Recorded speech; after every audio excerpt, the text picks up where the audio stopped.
March 19th, 2023, Fourth Sunday of Lent.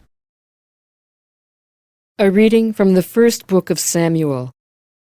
The Lord said to Samuel, "Fill your horn with oil and be on your way. I am sending you to Jesse of Bethlehem, for I have chosen my king from among his sons." As Jesse and his sons came to the sacrifice, Samuel looked at Eliab and thought, "Surely the Lord's anointed is here before him." But the Lord said to Samuel, "Do not judge from his appearance or from his lofty stature, because I have rejected him. Not as man sees does God see, because man sees the appearance, but the Lord looks into the heart." In the same way, Jesse presented 7 sons before Samuel. But Samuel said to Jesse, "The Lord has not chosen any one of these." Then Samuel asked Jesse, "Are these all the sons you have?" Jesse replied, "There is still the youngest who is tending the sheep." Samuel said to Jesse, "Send for him. We will not begin the sacrificial banquet until he arrives here." Jesse sent and had the young man brought to them. He was ruddy, a youth handsome to behold and making a splendid appearance. The Lord said, "There, anoint him, for this is the one." Then Samuel, with the horn of oil in hand, anointed David in the presence of his brothers. And from that day on, the Spirit of the Lord rushed upon David. The word of the Lord.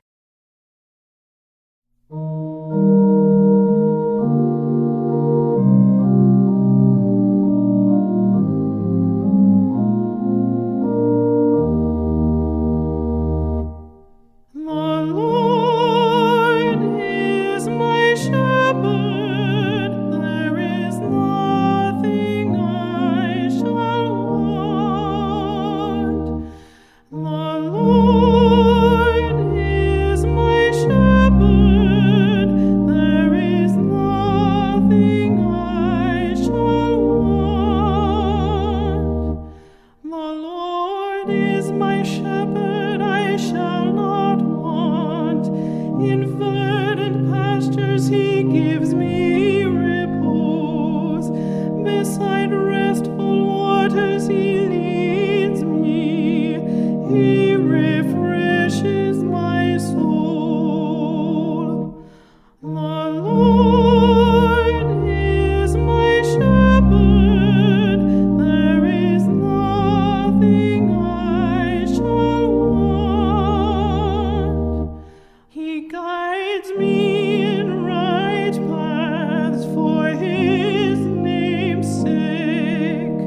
Even though I walk in the dark valley, I fear no evil, for you are at my side, with your rod and your staff that give me courage. The Lord is my shepherd, there is nothing I shall want. You spread the table before me in the sight of my foes. You anoint my head with oil, my cup overflows.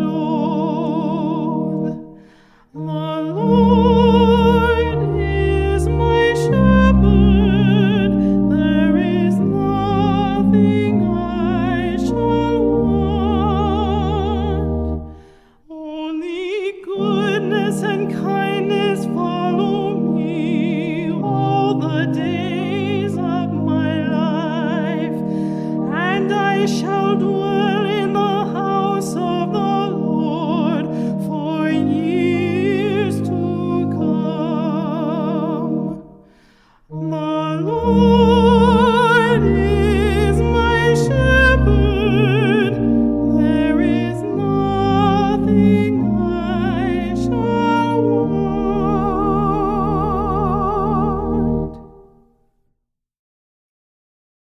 reading from the letter of St. Paul to the Ephesians.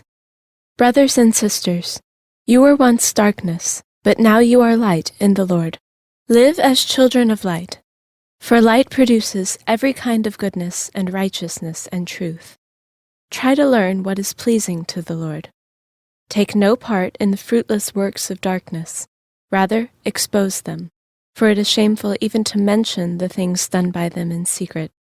But everything exposed by the light becomes visible, for everything that becomes visible is light. Therefore it says, "Awake, O sleeper, and arise from the dead, and Christ will give you light." The word of the Lord. A reading from the Holy Gospel according to John. As Jesus passed by, he saw a man blind from birth. His disciples asked him, "Rabbi, who sinned, this man or his parents, that he was born blind?" Jesus answered, "Neither he nor his parents sinned. It is so that the works of God might be made visible through him. We have to do the works of the one who sent me while it is day. Night is coming, when no one can work. While I am in the world, I am the light of the world." When he had said this, he spat on the ground, and made clay with the saliva, and smeared the clay on his eyes, and said to him, "Go wash in the pool of Siloam," which means sent. So he went and washed, and came back able to see. His neighbors and those who had seen him earlier as a beggar said, "Isn't this the one who used to sit and beg?" Some said it is, but others said, "No, he just looks like him." He said, "I am." So they said to him, "How were your eyes opened?"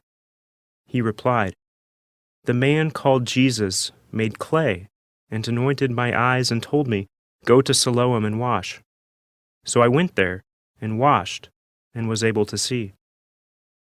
And they said to him, "Where is he?" He said, "I don't know." They brought the one who was once blind to the Pharisees. Now Jesus had made clay and opened his eyes on a Sabbath. So then the Pharisees also asked him how he was able to see. He said to them, "He put clay on my eyes, and I washed, and now I can see." So some of the Pharisees said, "This man is not from God, because he does not keep the Sabbath." But others said, "How can a sinful man do such signs?" And there was a division among them.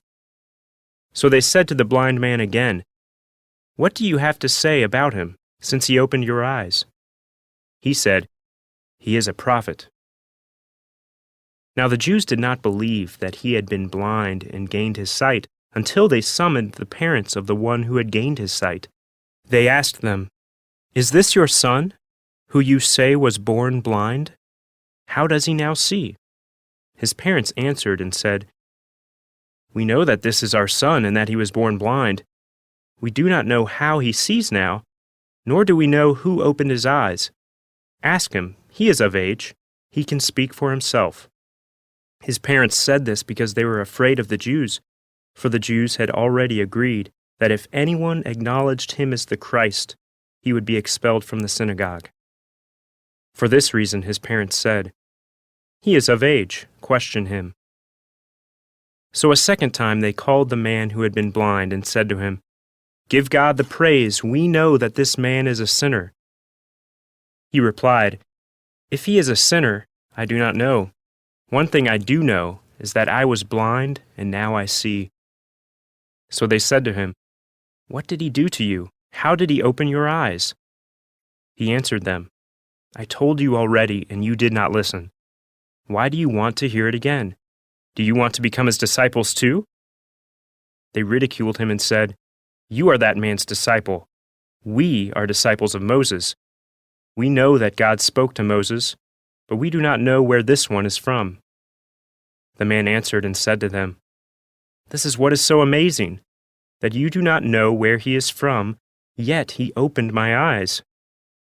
We know that God does not listen to sinners, but if one is devout and does his will, he listens to him. It is unheard of that anyone ever opened the eyes of a person born blind. If this man were not from God, he would not be able to do anything." They answered and said to him, "You were born totally in sin, and are you trying to teach us?" Then they threw him out. When Jesus heard that they had thrown him out, he found him and said, "Do you believe in the Son of Man?" He answered and said, "Who is he, sir, that I may believe in him?" Jesus said to him, "You have seen him. The one speaking with you is he." He said, "I do believe, Lord," and he worshipped him. Then Jesus said, "I came into this world for judgment, so that those who do not see might see, and those who do see might become blind." Some of the Pharisees who were with him heard this and said to him, "Surely we are not also blind, are we?" Jesus said to them, "If you were blind, you would have no sin. But now you are saying, 'We see,' so your sin remains." The Gospel of the Lord.